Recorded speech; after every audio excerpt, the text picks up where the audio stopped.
Bonjour à tous, bienvenue sur Sobe World TV avec Gentil et Woman Without Limit. Aujourd'hui, nous allons aborder un sujet hyper intéressant. Nous allons parler des barrières à l'intégration sur le marché du travail, quand l'accès devient l'obstacle principal pour les immigrants intellectuels. On nous a souvent dit, si tu étudies, tu t'en sortiras. Et beaucoup d'immigrants intellectuels ont cru à cette promesse. Ils ont étudié, ils ont obtenu des diplômes, ils ont acquis de l'expérience. Et pourtant, une fois arrivés dans le pays d'accueil, ce n'est pas les diplômes qui bloquent, c'est l'accès. Ikibazo ntabwo ari diplôme, ikibazo naho wapfumurira. Aujourd'hui, je ne vais pas parler de manque de compétences. Je vais parler, comme je venais de le dire, des barrières invisibles à l'intégration sur le marché du travail. Celles que la politique publique ne voit pas, celles qui fatiguent l'âme, érodent la confiance et finissent par faire douter même les plus brillants. Mes chers amis, le problème n'est pas le diplôme, mais l'accès. Beaucoup d'immigrants intellectuels arrivent avec une illusion raisonnable. Mon diplôme parlera pour moi. Mais très vite, ils découvrent une réalité plus brutale.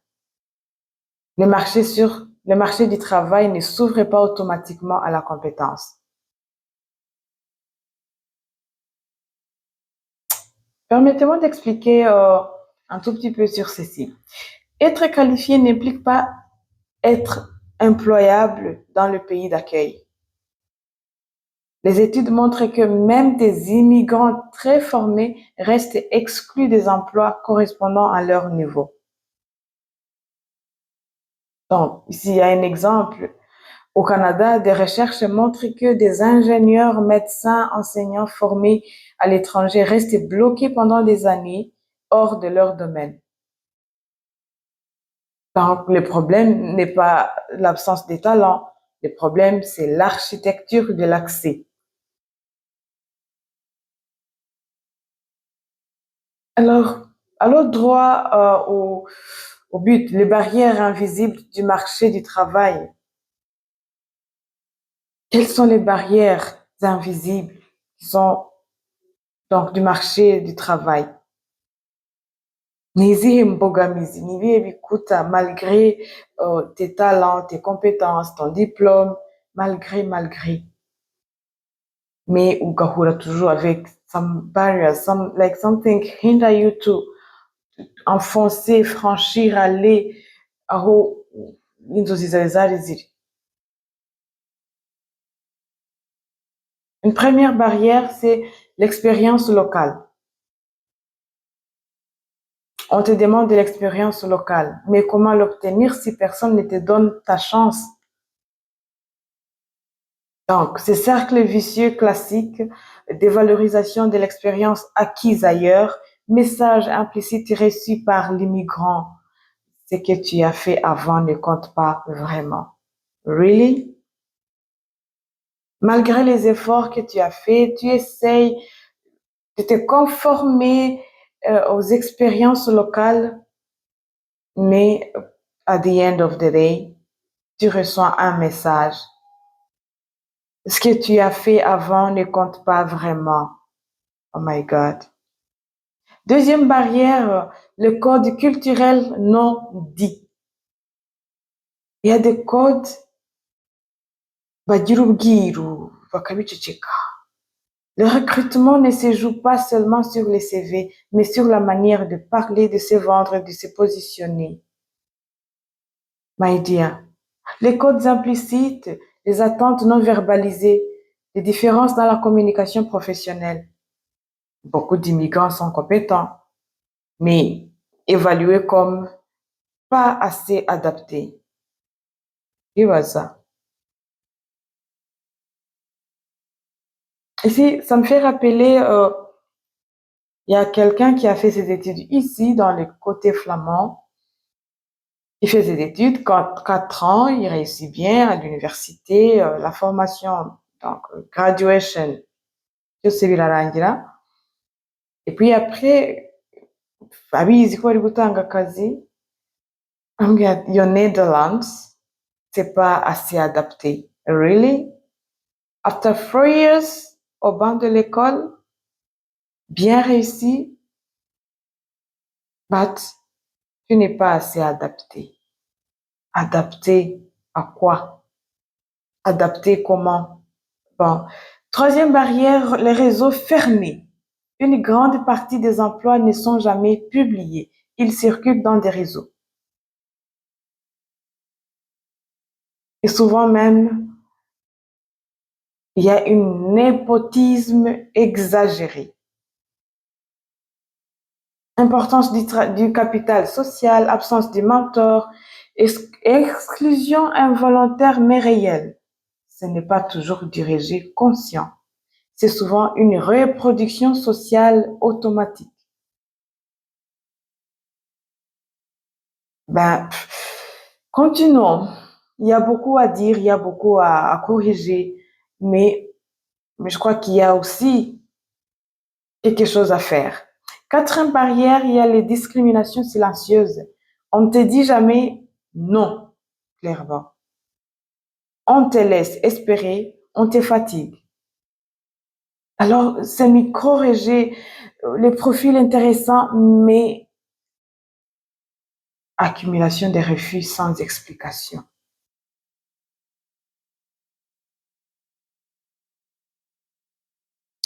Et ceci affecte aussi la psychologie, la psyché, donc le point sensible. Donc, il y a toujours des conséquences psychologiques à ce sujet. Donc, ces exclusions ont un prix, vouloir ou pas. Et ce prix n'est pas seulement économique, il est psychologique. Il y a des stress chroniques, baisse de satisfaction professionnelle, fatigue mentale, anxiété, sentiment d'inutilité, and so forth. Mais les recherches montrent que lorsque l'accès au marché du travail est bloqué, la santé mentale se détériorise. La santé mentale est détériorée. Si le marché du travail est toujours bloqué, ben voilà, ça affecte le psyché de ces immigrants intellectuels. Malgré leurs forces et malgré ils essaient de se conformer, de s'adapter, de faire tout. Mais ils finissent par un bon cadeau de détérioration de leur santé mentale. Mais ce phénomène, ce qui est grave, dangereux, même c'est que ce phénomène reste largement invisible aux politiques publiques. On mesure le chômage, on mesure les revenus, mais on ne mesure pas la dégradation intérieure. C'est triste. Par exemple, il y a beaucoup d'immigrants intellectuels qui commencent à se taire, à se replier, à réduire leurs ambitions, non pas parce qu'ils sont incapables, mais parce qu'ils sont épuisés. But fear not, il y a toujours des astuces concrètes pour faire face à ces barrières. Il y a toujours des astuces. Toujours quand il y a un problème, il y a une solution quelque part. Alors, suivez-moi bien. Face à ces barrières, restez passif et destructeur. Voici des leviers concrets. 1. Comprendre les règles du jeu local. Observe comment les gens sont recrutés, comment ils parlent d'eux, comment ils se positionnent. Et puis, fais un petit exercice, un petit exercice. Analyse 3 profils LinkedIn locaux dans ton domaine. Donc, nous allons analyser les 3 profils locaux pour LinkedIn, pour le domaine yawe, et tu sauras quoi faire. Tu auras uzamenya amabanga menshi. Analyser ces 3 profils. Deuxièmement, traduire ton expérience, pas seulement la lister. Ton CV doit parler le langage du pays d'accueil. Reformuler, contextualiser, simplifier sans t'auto-dévaloriser. Please, please, please. Simplifier when it is necessary, but do not degrade yourself. Troisièmement, investir volontairement dans les réseaux. Les associations professionnelles, événements, mentors. L'objectif ici, c'est de sortir de l'invisibilité.